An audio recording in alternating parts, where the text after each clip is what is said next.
Como les comentaba anteriormente, los antropónimos de Casabindo y Cochinoca se están estudiando hace por lo menos 20 años, y entre los análisis que se han realizado con estos nombres personales que pasan a ser apellidos lo reitero una vez más, se han utilizado como discriminante étnico y se han hecho 4 diferenciaciones generales. Aquellos apellidos que tienen un origen autóctono, es decir, que su influencia fonética y o gráfica son de lenguas americanas. Aquellos apellidos foráneos que tienen un origen extracontinental, es decir, se originaron fuera de América. Aquellos apellidos autóctonos foráneos que no se puede discriminar su origen porque se presentan tempranamente en ambas localidades. Y aquellos apellidos que son sin clasificar, que no sabemos de dónde vienen, están ahí, pero no sabemos cuál es su origen. A grandes rasgos, arriba la población de Cochinoca, abajo la población de Casabindo, desde 1654 hasta el 2015, sabemos que la población portadora de apellido autóctono, que está marcado en naranjito, ha descendido desde un 90% hasta un poco más del 40% en la actualidad en Cochinoca, y en Casabindo se presenta prácticamente de la misma manera, sobre el 90% en 1654, hasta casi el 50% de la población lleva hoy en día un antropónimo de origen autóctono. Lo que sabemos de estos apellidos, ya podemos hablar de apellidos. En 1654 hablamos de nombres personales y a partir del siglo XVIII ya empezamos a hablar de apellidos con transmisión, porque eso lo podemos ver a través de los trabajos genealógicos que hemos realizado y de seguimiento longitudinal de individuos a través de lo largo de todos estos documentos, es decir, un trabajo micro. Sabemos que se empiezan a transmitir y ya podemos hablar específicamente de apellidos. Es un compendio de nombres locales más o nombres que llegan sobre todo de charcas o de algún otro sector que llegan a la localidad y se mantienen en esta localidad. Este es el panorama general de la población. Entonces, hemos visto que de esos nombres personales del siglo XVII y XVIII, hemos identificado estos 30 nombres personales que persisten hasta la actualidad como apellidos. De un 60 o 65 apellidos que teníamos en un principio, sobreviven estos 30 como apellidos. Son nombres de varones, los de mujeres, por el sistema nominativo que se empieza a instaurar, que es patrilineal, se pierden los nombres de las mujeres, que son nombres preciosos, pero no están en el registro hoy en día. Sin embargo, estos nombres personales llegan hasta la actualidad. Si se fijan, entre ellos encontramos Vilte, encontramos Puca Puca, que también puede hacer referencia a Puca o a Puco, y entre ellos el apellido Lamas se le puede atribuir un origen, este origen mixto que les nombraba recién, que puede ser autóctono foráneo, porque se presenta tempranamente entre la población árabe, pero en la puna de Jujuy se registra ya en 1557, que es el primer registro que se tiene para Casabindo, que es el bautismo del cacique de ese entonces, que se bautiza a él y sus 4 hijas. Bueno, yo creo que a los de Jujuy más de uno de estos apellidos les va a sonar, probablemente a los compañeros que estén afuera, no tanto, pero son bastante comunes acá, en la zona. Cuando vemos los portadores de este compendio de 30 apellidos, una vez más, desde el 54 hasta el 2015, vemos que de un 40% de la población de Casabindo y Cochinoca tomado en conjunto tenía alguno de estos 30 apellidos, de estos 30 nombres que pasan a ser apellidos, y hoy en día el 21% de la población porta alguno de estos nombres. Analizamos qué pasa con la población que rodea a Casabindo y Cochinoca en el 78. Cochinoca presenta el 48% de la población con alguno de estos 30 apellidos, versus lo que pasa en Yavi, lo que pasa en Rinconada y lo que pasa en Santa Catalina. Lo analizamos unos años después, en 1806. 43% de la población de Cochinoca lleva alguno de estos apellidos, versus lo que pasa en el resto de las localidades de la puna. En la actualidad, en el 2001, el patrón sigue siendo lo mismo, si bien los porcentajes han bajado, sigue siendo el mismo patrón. El 26% de la población en el 2001 tenía alguno de estos 30 apellidos en general, versus lo que pasa en el resto de las localidades de la puna. Rastreamos estos apellidos en la población actual en Argentina, en Bolivia y en Chile. Y vemos que en Bolivia los portadores de estos 30 apellidos se comportan de la siguiente manera. En Potosí, el departamento que colinda inmediatamente con Jujuy, lleva la mayor cantidad de portadores. En segundo lugar, La Paz. Y en tercer lugar, Tarija, que tiene la particularidad de que también formaba parte del marquesado de Llave y Tojo. ¿Qué pasa en Chile? Vemos que Antofagasta, que es la región que colinda inmediatamente con Salta y Jujuy, tiene 790 portadores y va descendiendo hacia el sur, llegando a 300 portadores en la región metropolitana, que es la capital. En Argentina vemos en la población actual que es la diferencia bastante abismal. En Jujuy, 10.559 portadores encontramos, en Salta 9.068 y en Buenos Aires y en Ciudad Autónoma de Buenos Aires encontramos los números que se presentan. Es decir, esto se fue migrando hacia el sur. Entonces, ¿qué planteamos nosotros? Una hipótesis que habla del origen geográfico y étnico del conjunto de estos 30 antropónimos, considerando que el uso frecuente de un determinado nombre o conjunto de nombres dentro de una población y su ausencia o baja representación en grupos vecinos permite aceptarlo como característico de la población donde se haya más representado. Casabindo y Cochinoca manifiesta gran porcentaje de individuos portadores a mediados del siglo XVIII, principios del XIX e incluso en el XXI sigue siendo bastante alto. En comparación con las poblaciones vecinas que acá presentamos Cochinoca, Yavi, Santa Catalina y Rincón, es decir, está rodeado de estas poblaciones que donde les fui mostrando los gráficos que qué pasaba con esta población. En la actualidad siguen siendo apellidos con alta frecuencia local, un 21% de la población actual lleva alguno de estos 30 apellidos. Como para recapitular, sabemos que la población indígena de América precolonial no tenían apellidos, sí nombres personales, no apellidos. El uso del apellido llega de la mano de los conquistadores españoles a través del ritual del bautismo cristiano, que es interpretado como el rito de ingreso a la sociedad colonial. Entonces los nombres y apellidos los interpretamos como creación de identidad personal indígena forjada en un contexto colonial. Los nombres autóctonos transformados en apellidos pueden responder a un proceso de resistencia. Cuando a mí me niegan usar mi nombre, utilizo la estrategia que me estás presentando y pongo mi nombre en un segundo término y a través de ese acto empieza a pasar en las generaciones, entonces llega hasta nuestros días y lo podemos interpretar como resistencia, como rescate cultural. Me quitaste mi modo de vida, me implantaste una economía nueva, pero no pudiste quitarme cómo me llamo, quién soy. ¿Sí? En ese proceso crearon mi identidad y lo forjaron, pero aún así mantuve parte de mi patrimonio con estas características. Entonces, como conclusión, los antropónimos proporcionan información adicional a su significado intrínseco y lo podemos entender como una evidencia indirecta del proceso de colonización. Pero tenemos que observar su sistema, su desarrollo en un contexto, que es lo que yo les presenté en esta presentación. Los nombres autóctonos y persistencia como apellido reflejan un proceso de resistencia, se interpretan como un testimonio de identidad en un entorno de transformaciones, que es lo que recién les planteé. Y la dispersión de los apellidos Casabindo y Cochinoca responden a movimiento de población, que lo veíamos recién gráficamente en este mapita, que se fue expandiendo, dispersando desde este centro hacia las zonas colindantes. Eso es todo, muchas gracias. Buenísimo, muchas gracias, equipo. Bárbaro. ¿Preguntas, comentarios?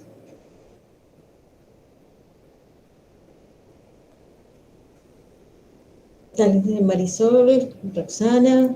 Sí. Bueno, me pareció fantástico el trabajo, me gustaron los dos, no comenté antes el de Nicolás, pero me gustaron ambas presentaciones. Quería preguntarles si tienen el dato o si saben de en la actualidad si los portadores de estos apellidos se reconocen con identidad originaria o pertenencia a algún pueblo originario, bueno, digamos, si su identidad está vinculada a eso, si han indagado por esos lados o si no. Sí, a ver, en la Puna de Jujuy, últimamente ya sabemos que desde el 90 en adelante, por lo menos, la reivindicación indígena ha sido importante, pero lo que sabemos de la zona es que no tienen esa ligazón con los antiguos, que es lo que ya conocemos también, y no hay como un reconocimiento de casavindos y cochinocas como sí, pero sí como población autóctona, población originaria. Como les digo, estas poblaciones fueron desdibujadas desde lo arqueológico, quedan vestigios de ello y sabemos que eran particulares y eran distintos a lo que pasaba alrededor, pero hoy en día se encuentran totalmente desdibujadas. Lograron preservarse como núcleo y como bastante parte de su rasgo identitario hasta principios del siglo XIX, y a partir de ahí lo que trajo la República se empezó a diluir, digamos, esto, y en la actualidad no se reconoce como tal. Emma, que levantó la mano. Perdón, quiero hacer un comentario. Este trabajo lo iniciamos en fines de la década del 90 con Mariette Albeck, que lamentablemente falleció hace un año, y ella que desarrolló numerosos talleres con las poblaciones locales, con los profesores, con los docentes, a principios del 2000. Cuando empezamos a trabajar con esto y empezamos a difundir el listado de apellidos, en general entre los docentes no había como un orgullo de ser portador de ese apellido y decían, por ejemplo, Tabarcacci es un apellido italiano, ¿sí? Y nosotros decíamos, está presente desde 1654, así que... Pero eso con el tiempo fue cambiando y en los últimos talleres, ¿sí?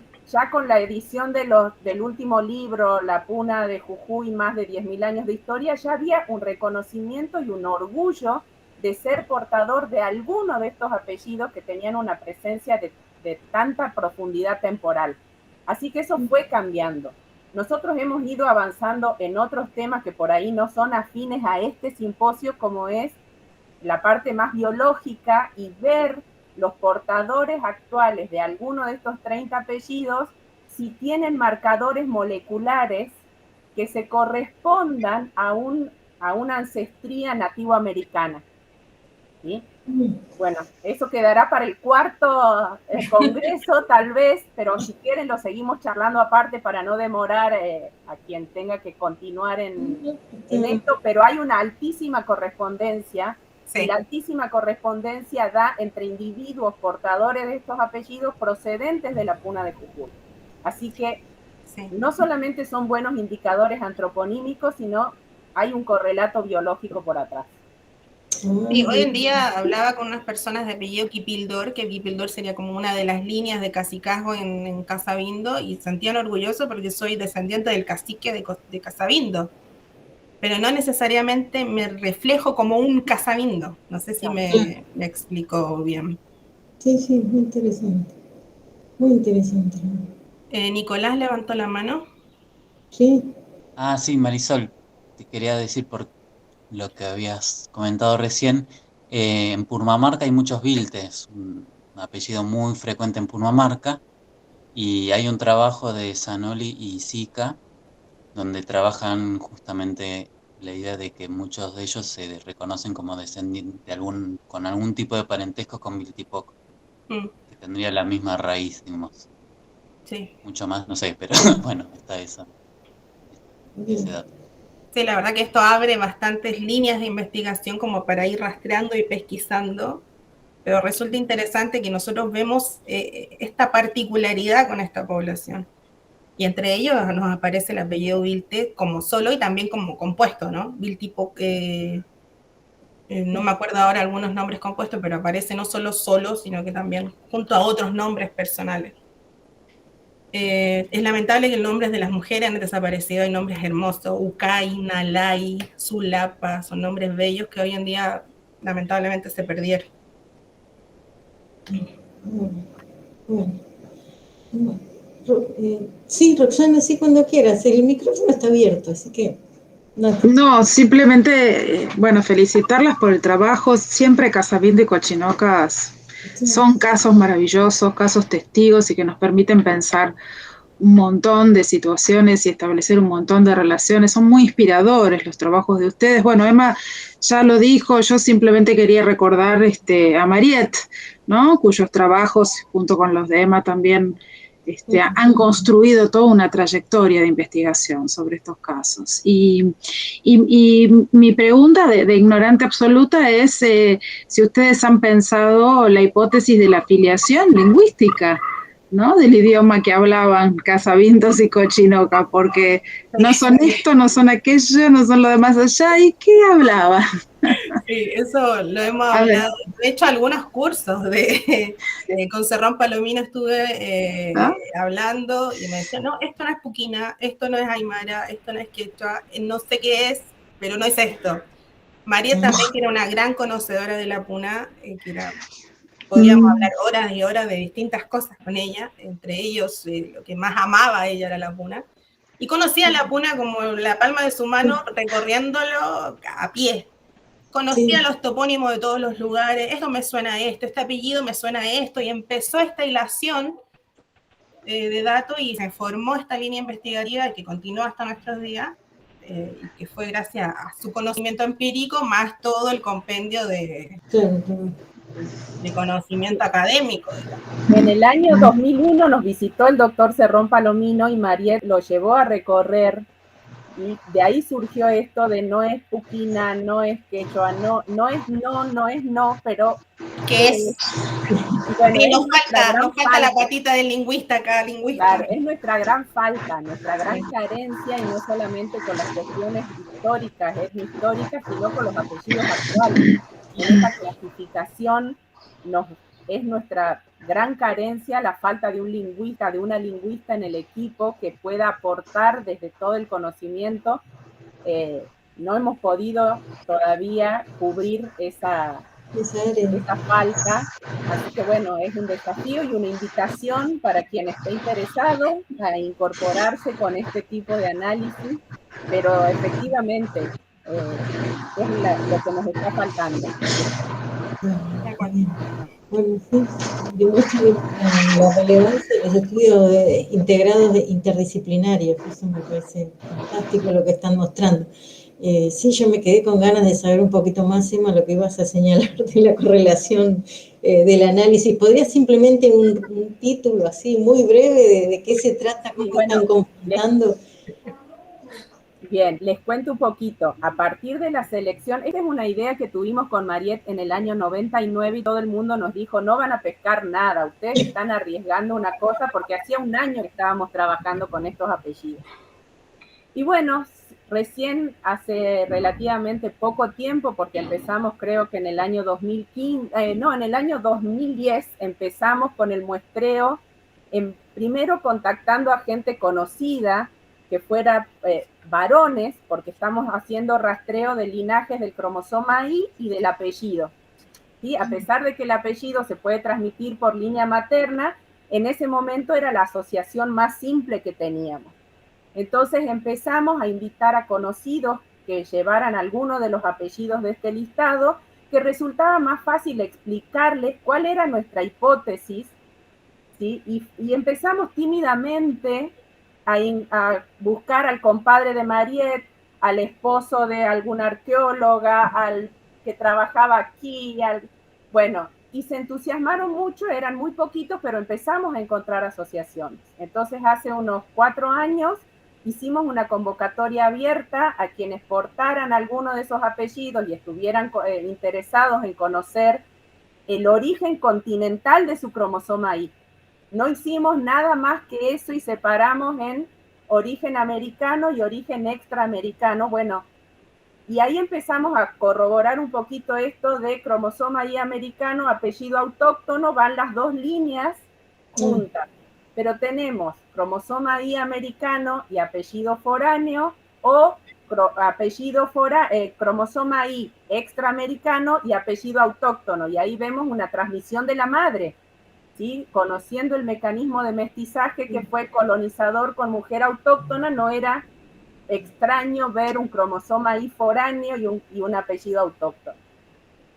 Y cada vez empezamos, al aumentar el tamaño de la muestra, pudimos hacer otro tipo de análisis que siempre se ven limitados por cuestiones económicas, porque lo molecular siempre depende de un subsidio, siempre depende de que el laboratorio cuente con recursos, pero bueno, lo hicimos en un conjunto de apellidos de individuos, que participaron de ese muestreo y con muestras que habían sido donadas con otros fines, pero que tenían alguno de estos apellidos, y los rastreamos en todo el NOA. ¿Sí? Entonces podemos empezar a establecer lo que se llaman los haplotipos, la caracterización individual de cada uno de los participantes del estudio y los apellidos que portaban. Y se arma como una red, como si fuera un árbol, una rama, ¿sí? Si me dan un ratito, capaz que busco alguno, no sé si... sí, a ver, y se los muestro porque los de apellidos Casabindo son un núcleo, ¿sí? Que se hace y se separa totalmente de...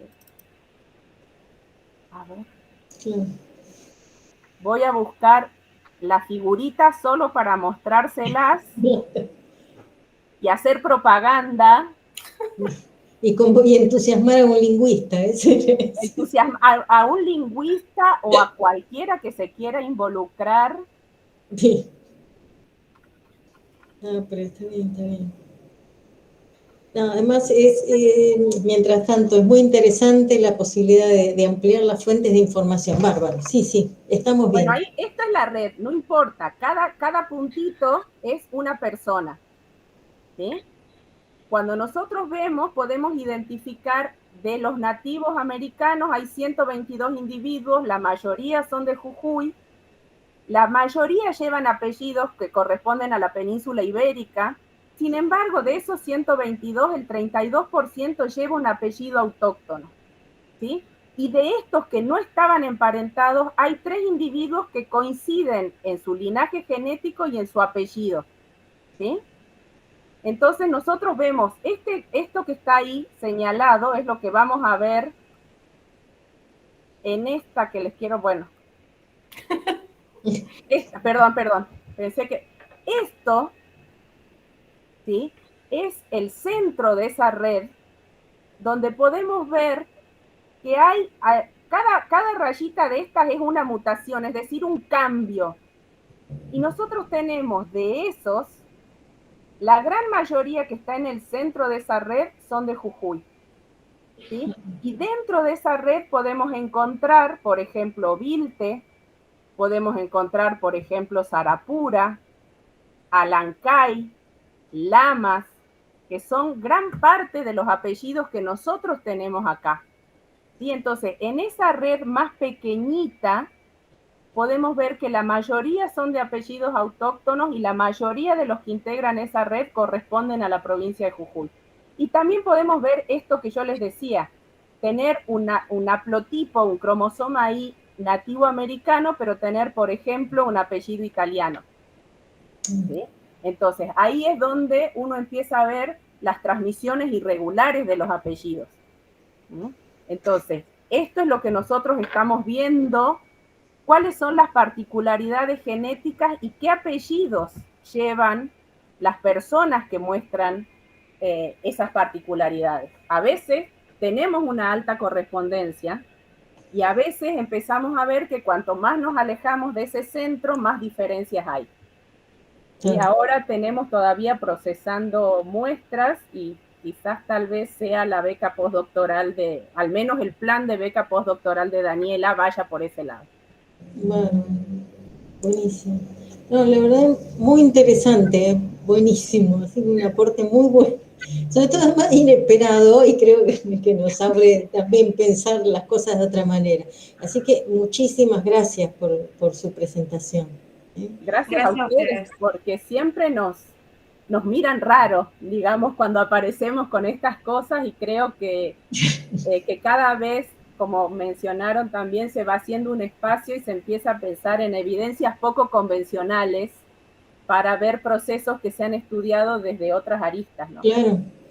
No, pero bueno, esta es una mesa con gente diversa, así que bienvenido. Sí, ¿no? Bueno, Buenísimo. les quiero decir que yo soy licenciada en genética, por ejemplo. Así que estoy en un mundo totalmente nuevo, que Claro. vengo transitando desde hace ya mucho tiempo. Claro, no, pero está muy bueno porque abren otras líneas de investigación. Buenísimo, muchas gracias. Y para seguir, no demorarnos tanto, si te parece, Ariel, sería la próxima ponencia. ¿Sí? Bárbaro. Bueno, Y estamos muy contentos porque hemos logrado que sea un simposio dialogado. Eso es interesantísimo también. Bueno, adelante, Ariel, no te interrumpo. bueno, muchas gracias. No sé si se escucha bien. ¿Sí? Bárbaro. Porque, bueno, tenía acá problemas con el micrófono que está incorporado. Bueno, mi nombre es Ariel Mamani y voy a presentar un trabajo. Yo soy de Rosario, a pesar de que mi apellido tiene alguna connotación también indígena, ¿no? Cuando, conectando un poco lo que decían antes, yo intenté rastrear en mi familia el origen del apellido, me decían que era italiano. Y sin embargo es un apellido aymara. Y mucho tiempo después se pude un poco reconstruir eso, pero con una memoria familiar que intentaba borrar justamente alguna huella indígena que haya tenido, ¿no? Era esta idea que un poco comentaban las compañeras antes, de la vergüenza y de querer ser otra cosa que no se era, ¿no? Bueno, mi trabajo tiene que ver con el Perú, con el norte del Perú específicamente, en el siglo XVIII. Y se titula La conmoción de Otusco de 1780, revueltas, resistencia y negociaciones en el norte peruano durante las rebeliones antifiscales. Explico brevemente de dónde surge esto, porque en realidad es un trabajo bastante, digamos, anexo, o que circula por un carril paralelo a la investigación más central que yo vengo desarrollando sobre este tema, que es en relación a una serie de archivos que ha dejado quien fuera obispo de la diócesis de Trujillo en ese entonces, en las últimas décadas del siglo XVIII, que es Baltasar Martínez de Compañón. El interés de trabajar con esa fuente, que además es, como mencionaba antes, vinculada a algunos aspectos más culturales y relacionados con otras aristas, llevó a que apareciera reiteradas veces en alguna bibliografía la mención a la rebelión de Otusco, que se da en el contexto de las rebeliones antifiscales de 1780. Por lo tanto, bueno, un poco buscando y tratando de encontrar a qué se hacía referencia y estudiando con los archivos de Martínez Compañón, de la visita que realizó entre 1782 y 1785, una visita pastoral.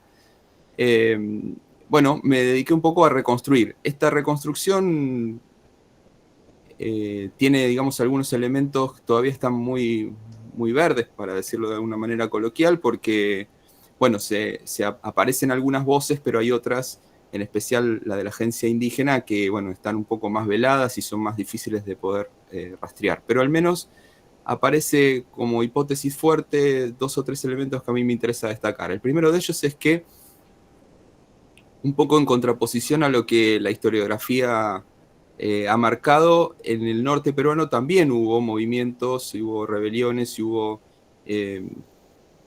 como las llaman las fuentes, conmociones a partir, y levantamientos indígenas a partir de un poco la incidencia que tuvieron que tuvo el reformismo borbónico. Y si bien la parte sur, vinculada al Titicaca o al Cusco, con el liderazgo que ya conocemos de Tupac Amaru y demás, o de Condorcanqui, bueno, y demás, allí también en el norte hubo algún tipo de movimiento que es interesante rescatar. Por otro lado, que ese movimiento, al igual que en otros espacios, no estuvo circunscrito solamente a la violencia. La resistencia se dio por distintos medios, que incluían, por supuesto, el uso de la violencia, pero también distintas formas de negociación en el cual la agencia indígena se intentó vincular con el poder colonial y sacar alguna ventaja o sacar partido de la situación de opresión que tenía el sistema colonial para con ellos. Por lo tanto, vamos a encontrar situaciones que son a veces ambiguas, posicionamientos que no siempre son claros, o que tienen que ver a veces con momentos y coyunturas. Algunos espacios vinculados a la negociación o a la presentación de reclamaciones por la vía legal, y por otro lado en algunas instancias, directamente la violencia. El 13 de septiembre de 1780, Baltasar Martínez Compañón enviaba una carta a el cura de Otusco, Bernabé Antonio Caballero, en el cual le mencionaba que se había enterado por otra persona de que, y le decía con incomparable dolor y pena, en mi corazón acabo, estoy citando, ¿no?, de oír que en este pueblo, hacía referencia a Otusco, ha comenzado a suscitarse una conmoción y desunión de ánimos en algunos de sus vecinos y moradores. Es decir, con esto, con la carta, le manifestaba que se había enterado de esto que se conoce como la conmoción de Otusco. Martínez Compañón era un recién llegado a la diócesis, hacía poco que había asumido como obispo, pero de todas maneras se entendía muy claramente lo que podía significar una revuelta indígena.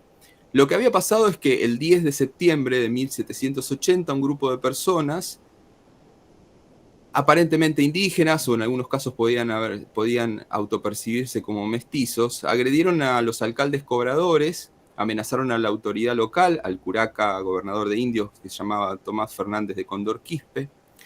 Los atacantes apedrearon algunas viviendas, hirieron a algunos pobladores, y dieron muerte a algunas personas, ¿no?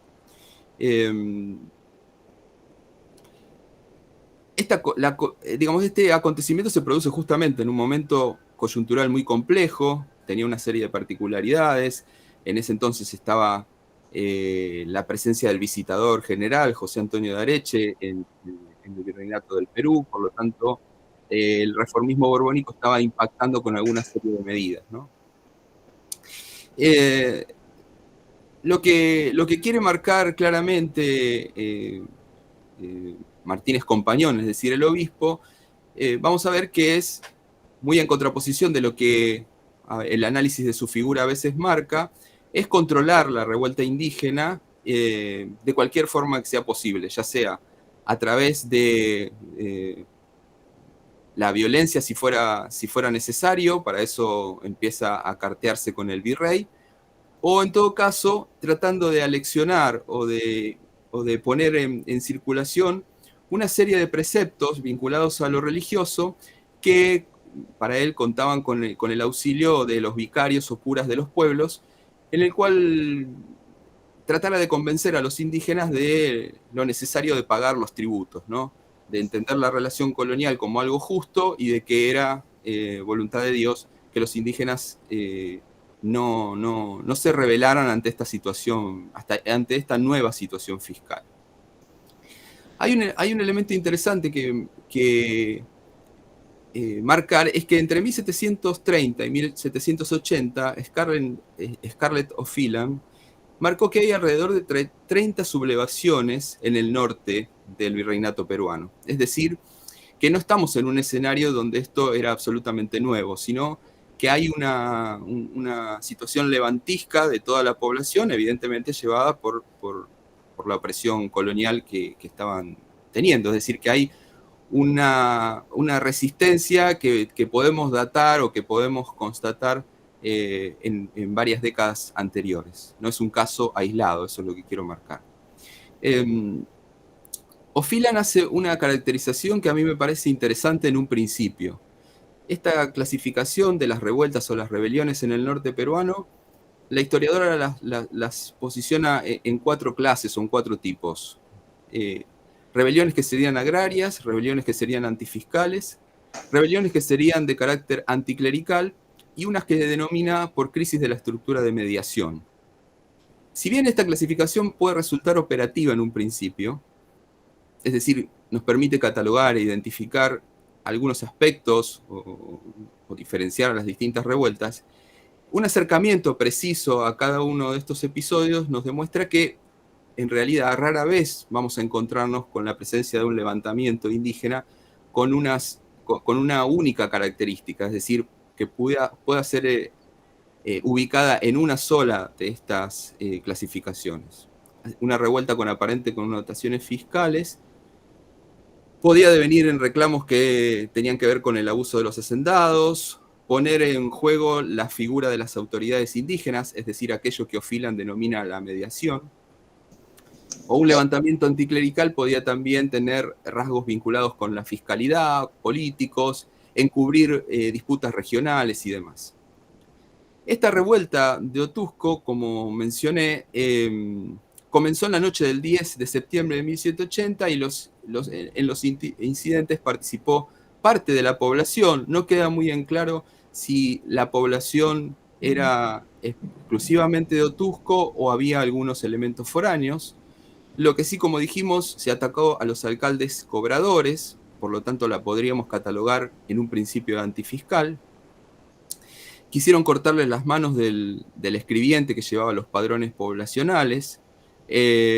Como dijimos, se atacaron algunas viviendas, se golpearon a miembros de la comunidad, se vio amenazada la autoridad local y los alzados no pudieron llevar adelante los propósitos de asesinar, digamos, a los alcaldes, pero sí se cobró la vida el disturbio de uno de los atacantes ante la defensa de una parte de la población y la de un auxiliar del cura del pueblo que intentó mediar en el conflicto. El descontento en realidad tiene una precisión en relación al momento en el cual un poco estalla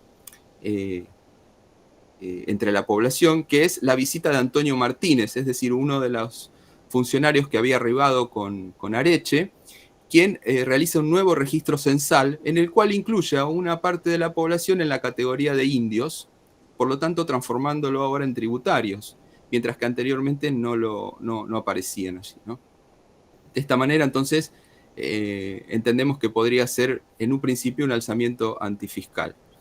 Lo que sí decimos es que Martínez Compañón ha noticiado de esta situación, es decir, el obispo rápidamente pone en circulación una serie de misivas, de cartas, de actas, es decir, de documentos hacia los distintos curas de los pueblos circundantes, anunciando la situación que estaba ocurriendo en Otusco y tratando de contener una posible, digamos, expansión del conflicto.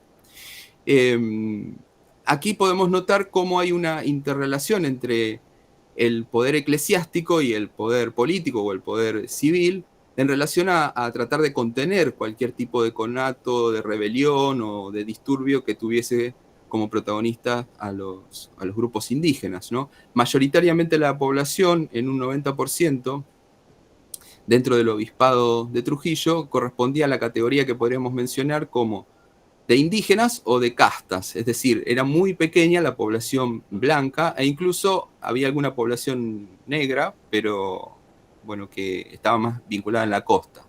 Lo que aparece claramente entre la documentación es que Martínez Compañón y el resto de algunos otros funcionarios están muy preocupados por lo que pase en las tierras de arriba, ¿no? Es decir, en las zonas más bien serranas que concentraban a la población indígena.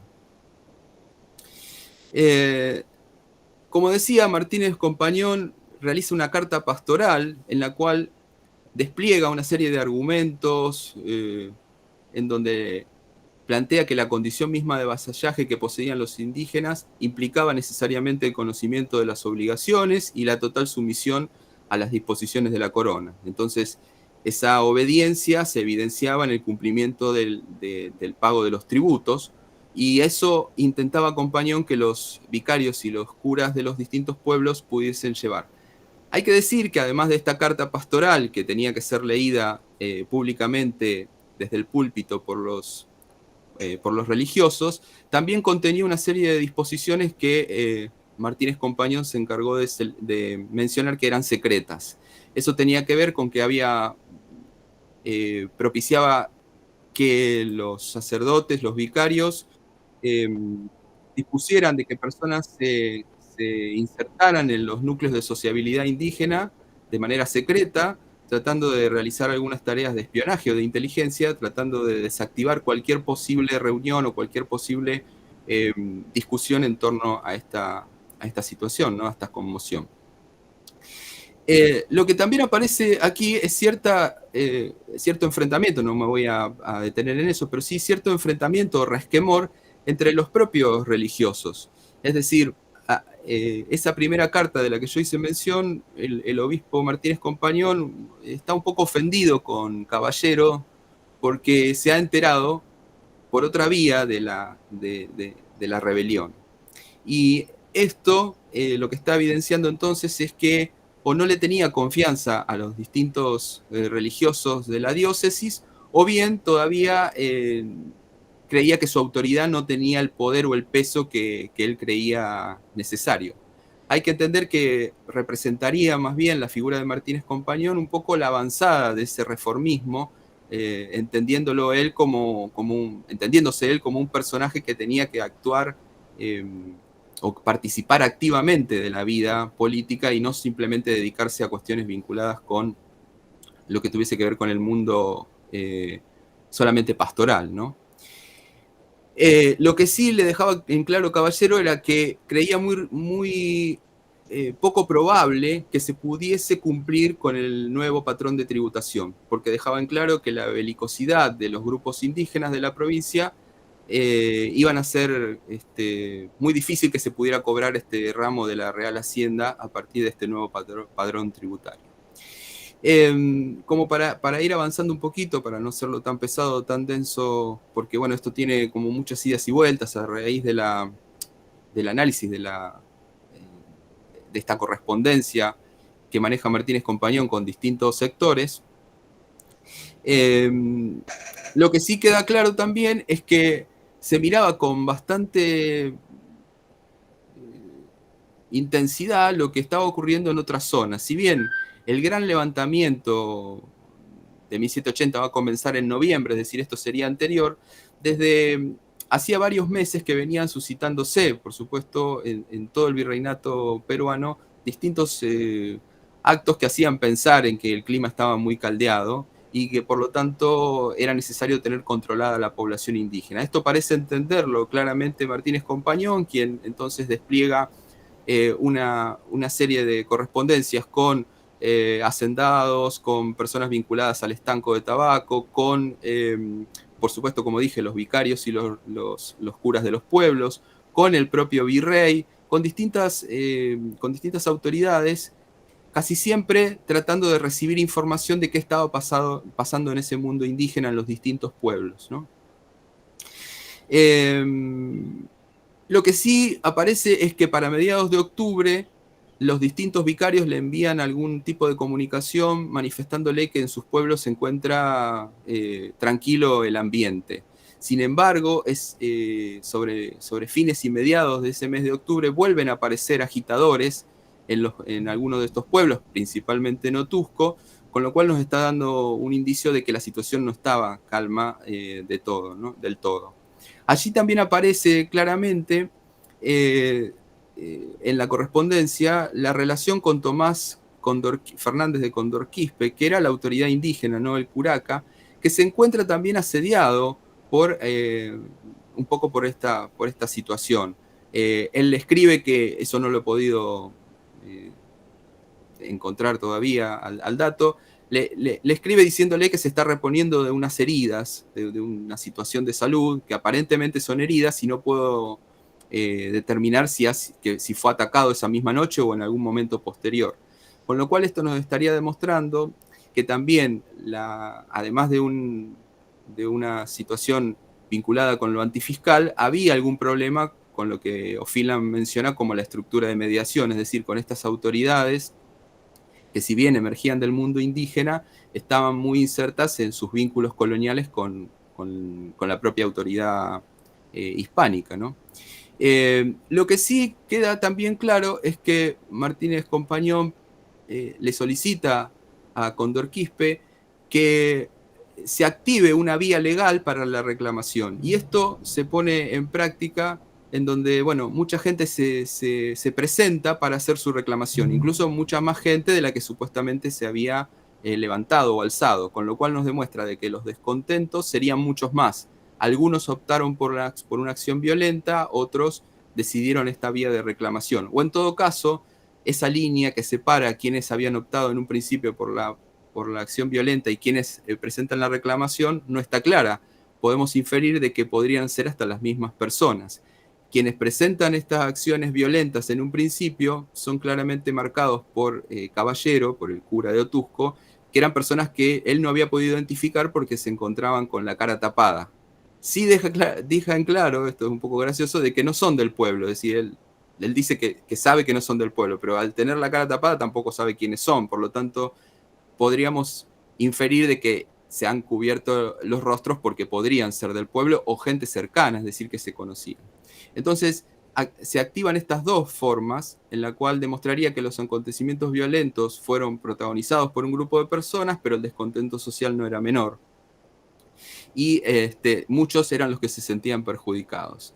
Entonces, para ir terminando, la utilización de otras vías, además de la violencia ensayada en el reclamo en la noche del 10 y luego a mediados de octubre, pone en evidencia la multiplicidad de formas en las que se materializaban los reclamos ante las autoridades. La revuelta de Otusco, sin haber alcanzado una masividad ni una magnitud como otros casos que podemos mencionar, comparte con ellas una característica esencial, ¿no? Que es la utilización de distintas formas de reclamo que van desde las acciones legales e institucionales hasta el uso de la violencia física, pasando por la protesta o por los tumultos en el espacio público. La masividad del reclamo hace suponer entonces que, como dijimos, eran muchos más quienes estaban descontentos y también nos puede llevar a entender que no era únicamente una situación fiscal, sino que había cierto descontento con las propias autoridades indígenas y, por supuesto, con las autoridades coloniales. Es posible que la agitación del día 10 de septiembre, que inició todo este movimiento, pudiera haber coincidido con algunos otros elementos externos, como dijimos, todo este contexto. Y la correspondencia demuestra que en su gran mayoría estaban muy preocupados por lo que pudiera estar ocurriendo en otras zonas del propio virreinato. Creo que más o menos estaría ya cumpliendo con el objetivo de presentar al menos el tema. Muy lindo caso de análisis. ¿Tenemos preguntas, comentarios que quieran hacerle a Ariel? Roxana, adelante, ahí está. Súper interesante, Ariel. Realmente, bueno, yo no trabajo sobre estos temas, pero sí me ha tocado enseñar sobre estos temas en la facultad. Entonces, la obra de Ofelan, bueno, ahí se ríe Marisol, que también ha pasado por esas lides. La bibliografía de Ofelan siempre es muy, muy interesante para pensar todos estos procesos, ¿no? Y la diversidad de casos que hubo, ¿no? Uno siempre piensa por ahí en Tupac Amaru o Tupac Katari, pero en realidad es una época que fue un verdadero polvorín, ¿no? Todo el tiempo había revueltas, rebeliones y sediciones, ¿no? Por todos lados.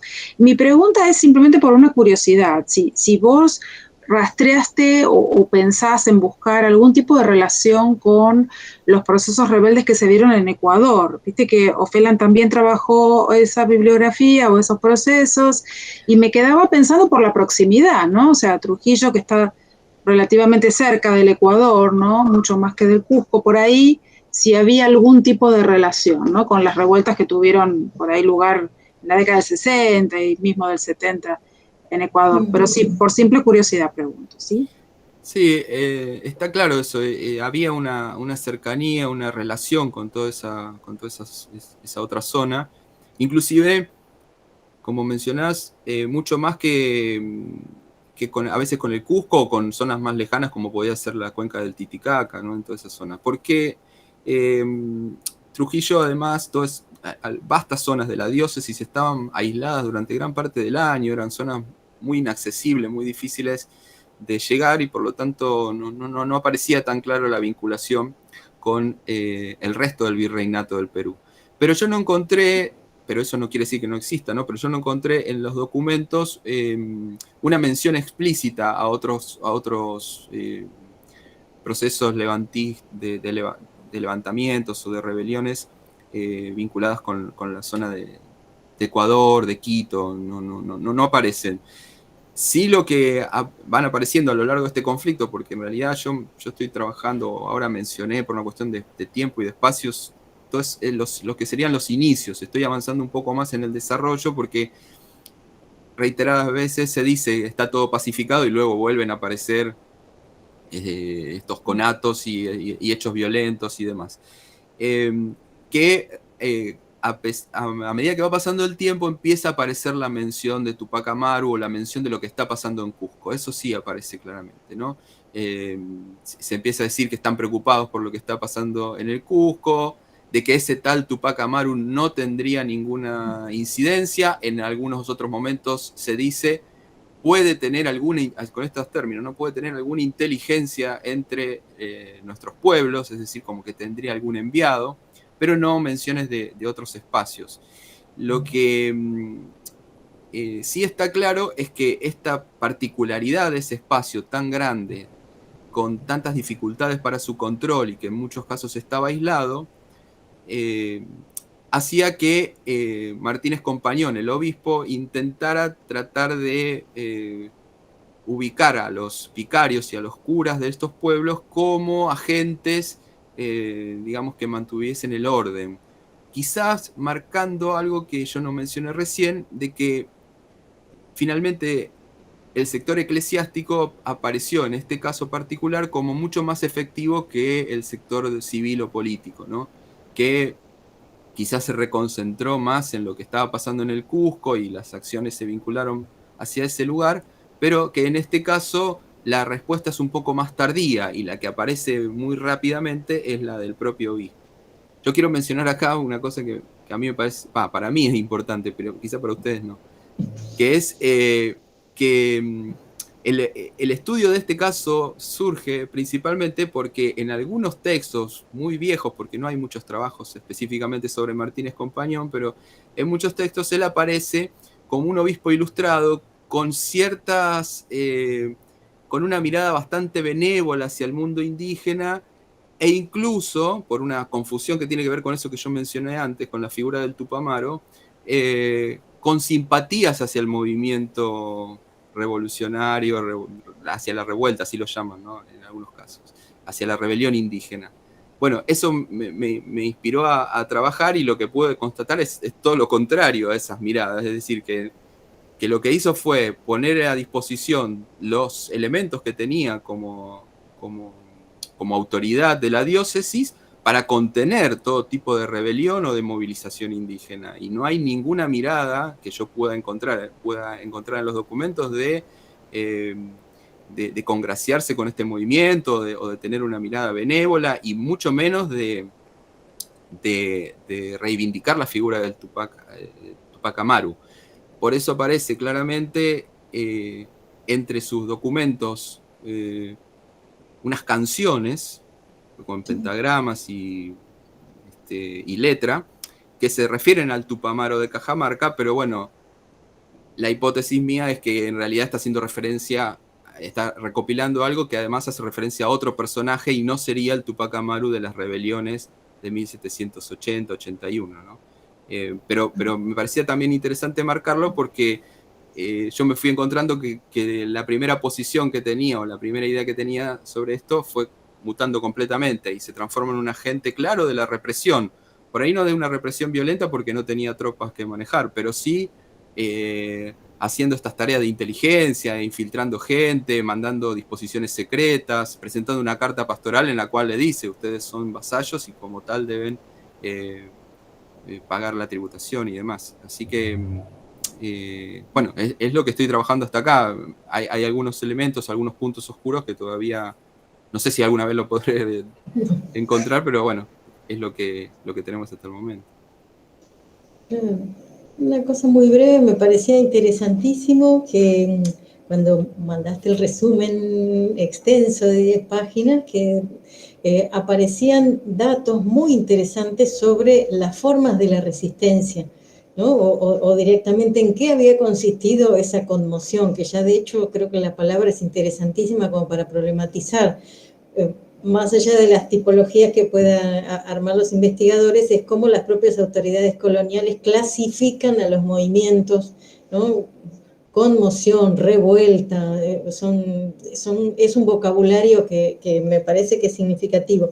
Pero me parecía interesante también ver, que lo citabas en tu trabajo, era en qué consiste, ¿no? Esto de, por ejemplo, cortarle las manos al escribiente, que lo citabas, me parece son todas formas de la resistencia muy significativas. Es decir, vamos a atacar aquello que es el foco de la elaboración de los padrones, que es ese instrumento, o de esas visitas, ¿no? Esos instrumentos. Me parecía que era un aspecto que lo pasaste un poco rápido en la exposición oral, entiendo que por cuestiones de tiempo, pero que nos da muchos elementos para problematizar las formas de la resistencia, ¿no? Sí, yo justamente no hice hincapié por ahí ahora en el relato, pero sí en el escrito está la descripción bien de eso, de lo que ocurre esa noche del 10 de septiembre, en la cual, bueno, aparecen 13 personas, están mencionadas así con ese número exacto, 13 personas enmascaradas, con una apoyatura, dice, de 30 que los vienen acompañando por detrás, y que a medida que van avanzando, al parecer se transforma mucha más gente. Algunos aparecen como que están apoyando o incluso en las acciones, participan en las acciones violentas, pero también está el resto de la población que está en una situación de observar, pero no se sabe bien en qué condición, si están observando por curiosidad, si están intentando resistirse a esa situación, o si quieren participar, o si la escalada de violencia a lo mejor se daba más fuerte, intentar participar. Y claro, ahí aparece la idea de buscar a los alcaldes cobradores y al escribiente, que no sabemos si sería realmente una personalidad que tuviese que ver directamente con eso, sino a lo mejor tal vez una tarea que le habían encomendado y era un simple trabajador en la que él no se podía resistir a no cumplirla, pero que le quieren cortar las manos, ¿no?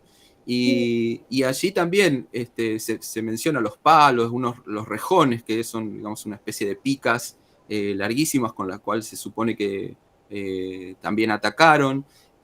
Cómo se va moviendo por el pueblo, porque en un momento se enteran que uno de los personajes está en una fiesta, entonces irrumpen en la fiesta en la cual la gente está bailando y expulsan a todos los pobladores que estaban adentro de ese lugar, que parece ser que es una casa, buscando a estas personas.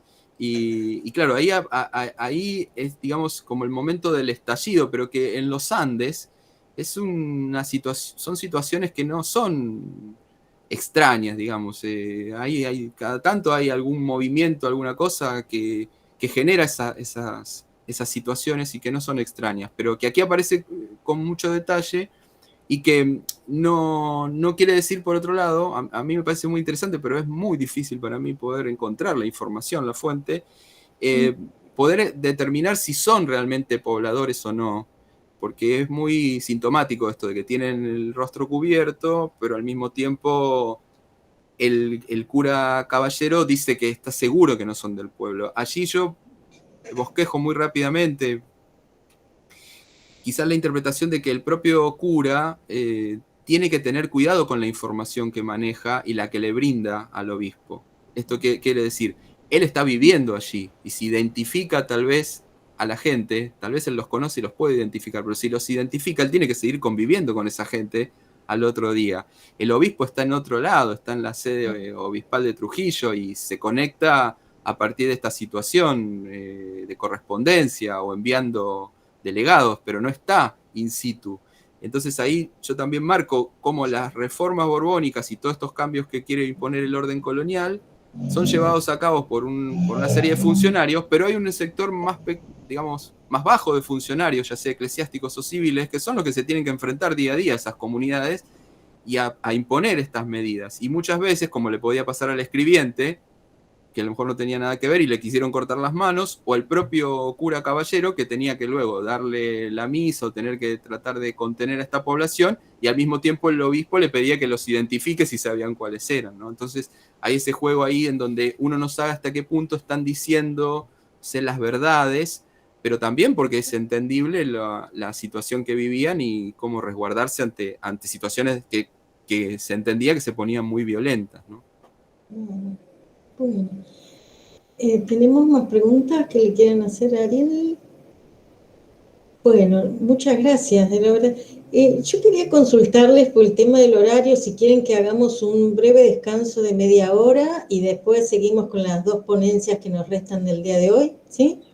Entonces, bueno, si les parece 2:30 o 3 menos 20 para hacer 3 menos 20, entonces nos volvemos a conectar, ¿les parece? Perfecto. Bueno, muchísimas gracias, la verdad que la mesa viene bárbara y el diálogo que estamos teniendo entre nosotros creo que también es una de las cosas que vamos a rescatar de la experiencia. Así que bueno, 3 menos 20 nos volvemos a poner en contacto. Y muchísimas gracias. Gracias. Nos vemos. Nos vemos en un ratito.